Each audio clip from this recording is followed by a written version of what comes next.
he says being a single dad wasn't part of his plan, and blogging wasn't either. But coming up, fine, we will ask author of Single Dad Laughing what has kept him laughing all through it.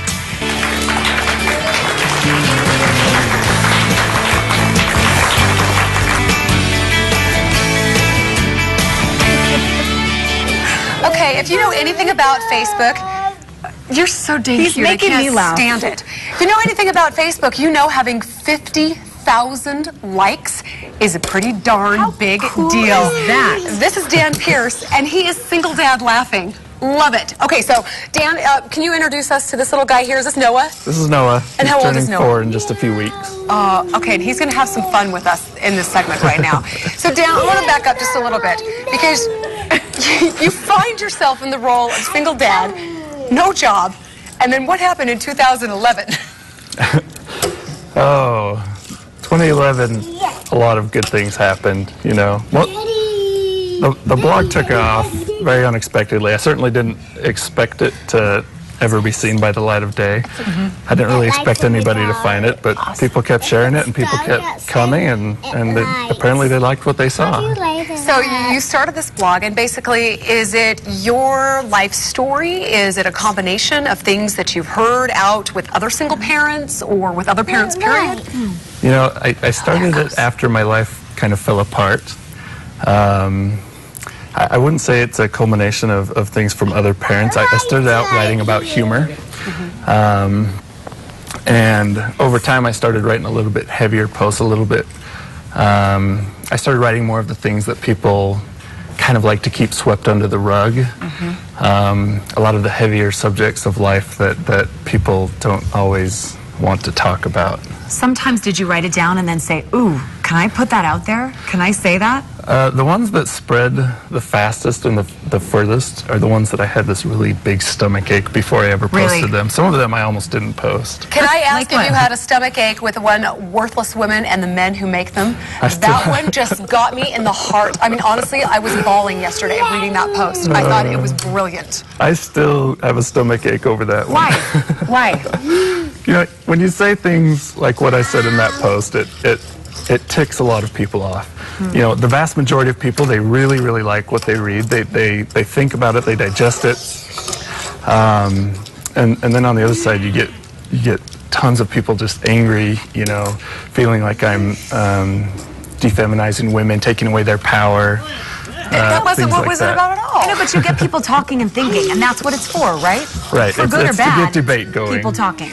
Well, I love that article because you were talking about how women are always saying, yep, we're not good enough, we're worthless, we're fat, blah, blah, blah, blah, blah, because these are what women have been telling you, you know, since you started dating again. Oh, for sure, yeah. But then you turn it on the man and say, you know whose fault it is? It's ours, because we look at perfection, or we look at that perfection model, and then we don't really glorify the real woman right in front of us. I think that was pretty profound. Yeah, we look for perfection in everything. You know, we look at the ladies on magazine covers. We look at all of the airbrushed pictures, and we expect our women to be that. When, let's be honest, they never are. We have to talk about you being a dad, because we can't ignore it. we can't ignore it right here. And you have one called "You Just Broke Your Child." Congratulations. What's that all about? Does that have to do with this little guy?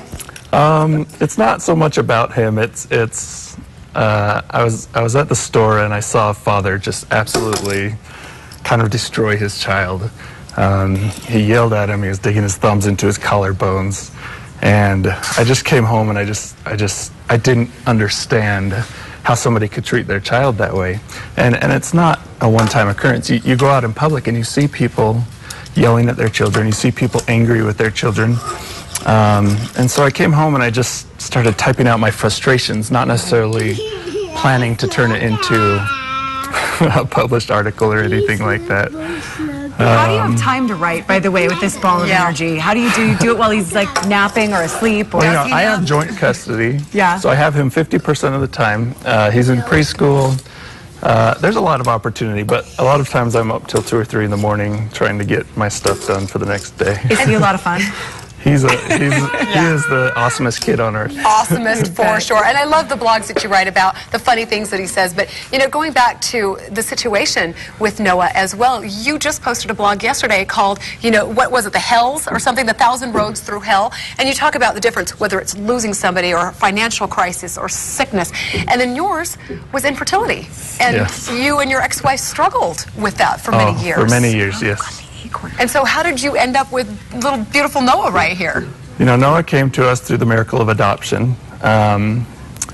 His birth mom was from Logan, and it was a pretty miraculous story. It only took a couple months from start to finish when we started the adoption process to the end. There's no doubt in my mind that he was meant for us. Your face when you talk about him or look at him just completely changes. It lights up. It lights up. You can tell you. He melts me. You know, he's honestly the light of my life. Any regrets when you look back on all the things you posted and your life being out there and how many people are responding and how much debate you've started? Any regrets, or are you happy and you are going to continue this? You know, when my blog first blew up and it just went nuts, I was very excited, and I talked about the numbers a lot, and I talked about the people coming in. I wish I would have toned that down a little bit. But other than that, I can't say I've regretted posting anything. I certainly wish that some of the, you know, small amounts of nastiness that came in after some posts didn't exist, but it's been few and far between. It's mostly the positive. We read through the comments, and yeah, it is mostly positive. And you always have your naysayers out there. Oh, of course. Even here at Good Things Utah. Well, I swear, people always are like, I love mom bloggers. I love this single dad blogger.